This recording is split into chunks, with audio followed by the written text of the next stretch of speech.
You're beautiful. It's true.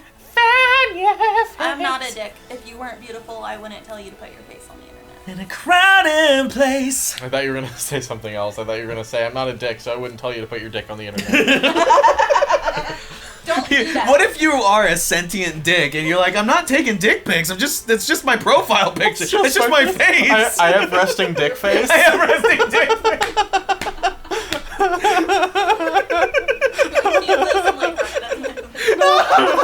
Oh, this might be the stinger. I don't know, because we have stingers too.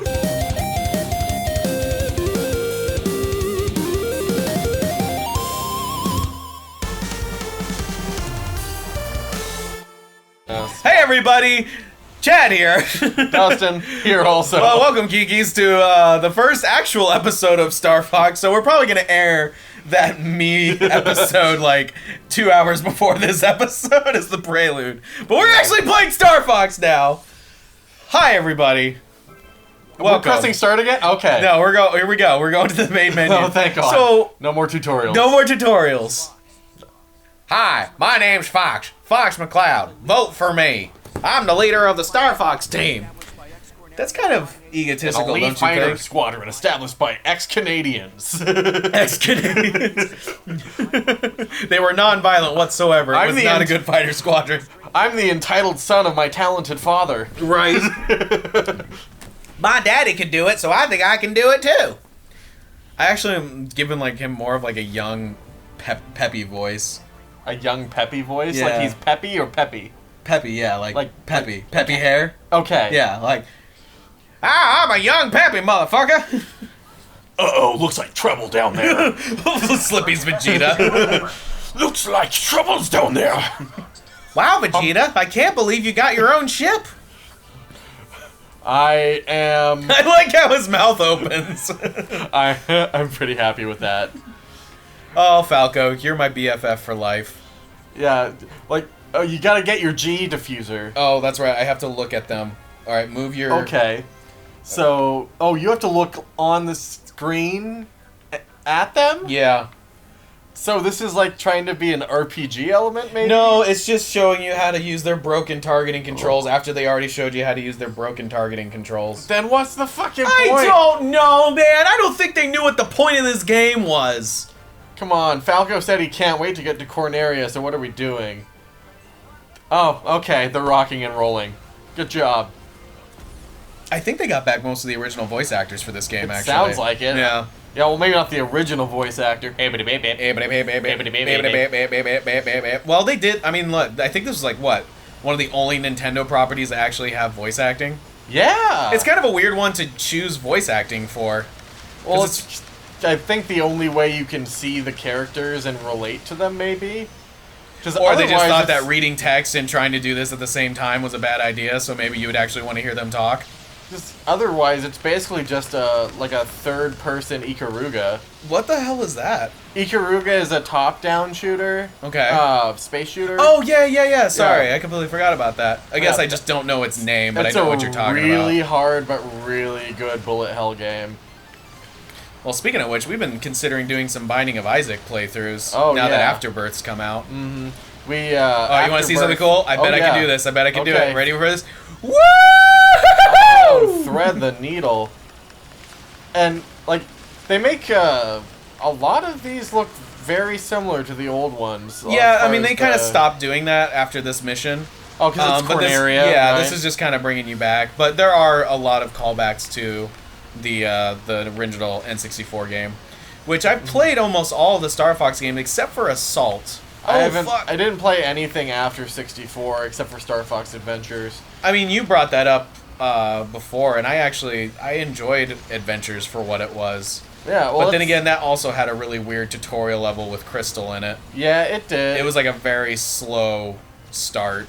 It was basically I was following Dinosaur Planet, and then it turned into StarFox Adventures. Yeah. So I wanted to play Dinosaur Planet regardless. So it was basically taking Star Fox and putting him into a Legend of Zelda style game. Oh, I guess I can't use that one. Okay. Nope. Oh, is it gonna have the exact same first boss? No. Really?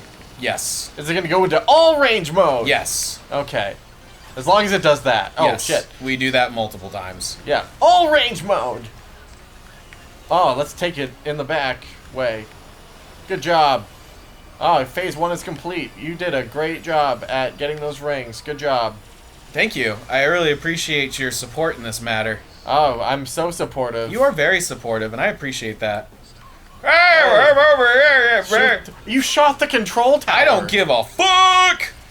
So one of the stupid things about this game is even while you're in cutscene, you're still flying, so you could totally shit. crash and die while in cutscene. That's absolutely dismal. Yeah, so as soon as a cutscene starts, the game automatically assumes that you know to look at your gamepad to see what's going on. This game has made a lot of bad design choices. But not to complain, you guys got this for me for my birthday, and I appreciate that. Yeah, we all had very high hopes for it. I mean, I did too, and I'm not, I'm still, I think the nostalgia factor is the only reason I am enjoying this game for the most part. Yeah. But, you know, I played it, like I said, I played it a little bit before we started doing it for the show, because we tried doing it for the show, and it didn't work out too well, because it was just us getting frustrated.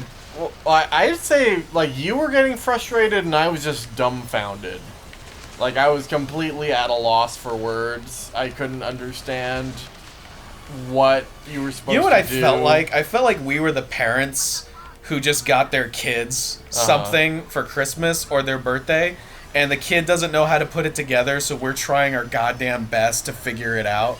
But this is not our world. You know what I mean? Like, I have really wonderful memories of, like, God, I think it was my birthday, and I went You're flying into the fucking central tower. Okay.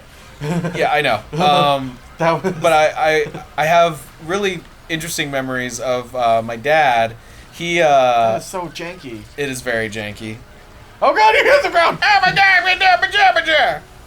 Like, I use the motion controls as I don't even. Well, sorry, it's hard to do both at the same time. It's hard to do three things. Now I have to focus on two screens and commentate. Good for me.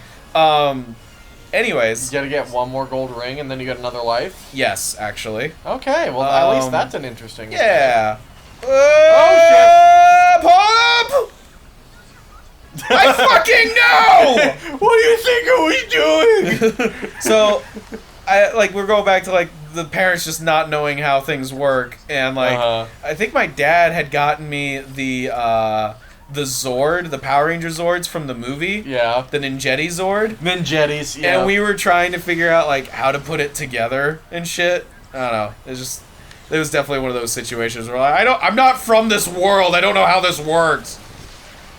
That and speaking of things that you had to put together, well, not really put together, but besides our relationship. I know you've been playing Transformers with Rachel because I've been editing some of those episodes, but have you, like, seen any of the newer Transformers? Like the toys? Yeah, they're toys? terrible. Yeah, compared to, like, the Transformers I had when I was a kid where it was like a fucking... Dude, I remember having, like, the puzzle. Friggin' 10th anniversary or whatever Optimus Prime that was, like, die-cast metal and shit. It was awesome. And they were heavy duty, they could take some damage, and they actually had a bunch of movable parts. And these newer ones, it's like, flip the tires out in their hands and then they're done, yeah. That's it. And I'm like, no, this is not what I want. This is not what I wanted. There's this is a not guy, my beautiful house. When I was at BotCon, there was a couple guys there. I think they don't let them there anymore. They don't like people bringing custom figures because Hasbro, I guess, is footing the bill. So they don't want people making better toys than they are. That makes sense. But they had a couple booths where guys were just doing repaints, and oh my god, they were so much better than the actual. Like, some of the molds are really good. It's just the paint schemes on them suck so bad. Okay. Let's take a shit. Let's take a shit. Use the brakes to poop. What now? Here's the brakes. Oh god! Ah! Can I turn into a chicken seems yet? Quite I think simple. If you could turn into a chicken, they would tell you. Actually, I think because you're supposed to turn into a chicken later, but I figured out, like, a little secret path to take. Really? Yeah. So we're gonna pull an Anakin Skywalker maneuver here in just 2 seconds. Oh, there's the other ring for the life. Oh fuck! It's so hard to do this. Got it. Here we go. Okay. I'm a chicken Alright, so motherfucker. you're I'm a inside now. chicken motherfucker. I'm sorry, this is so cool. bipedal attack mode. So this is the only time where the control scheme really starts to agitate me, is in these situations. This seems very. Oh shit! I don't know. The inside of the area, does it kind of scream Phantasy Star to you a little bit? A little bit of Phantasy Star, a little bit of Tron. Yeah. It looks cool, I love though. Phantasy Star Online for the Dreamcast. That was my gosh darn jam. Like, I didn't get to play a lot of it because I never had a Dreamcast, but I had a friend of mine get the Phantasy Star Online for GameCube. Oh, yeah, well, yeah, it's the same game. And so we played that a bit, and apparently that's one of those games that you can just, like, bury 1,000 hours into. Yeah, that was always my game to test friendships out, to see how long that we could actually try and do a co-op game together. Because no one has ever gotten through the game with me. And I don't like playing that game by myself, because it gets rather difficult later in the game. I think that if we do streams, maybe we should save we that could for totally streams. do that for streams. That would be amazing. Yeah. Oh my god. That's actually one of the first things. This is going way back, about a year ago, actually. If we're talking time from when this drops, is you were like, oh man, it would be really, really hard to do, but I'd love to play Phantasy Star. I'm like, I don't know. That might be like 1,400 episodes. Oh, it would. It would, because there's so much grinding involved in that game. It's ridiculous. Like, you have to play the first mission like 2 to 3 times just to be able to be good enough to fight the fucking boss. Yeah. Which is a giant burrowing dragon. That sounds suggestive, but it's a really cool dragon. How does giant burrowing dragon sound suggestive? I don't know. I'm sorry. It's okay. I'm sure Caitlin would be into it. Into some really weird shit. Oh, bomb! Oh. Oh, I missed it because I suck at this game. Oh my gosh. It's okay. Things happen. Things happen in life that sometimes are outside of our control. Wow, Super Real Friends, like part when 2. when you miss a bomb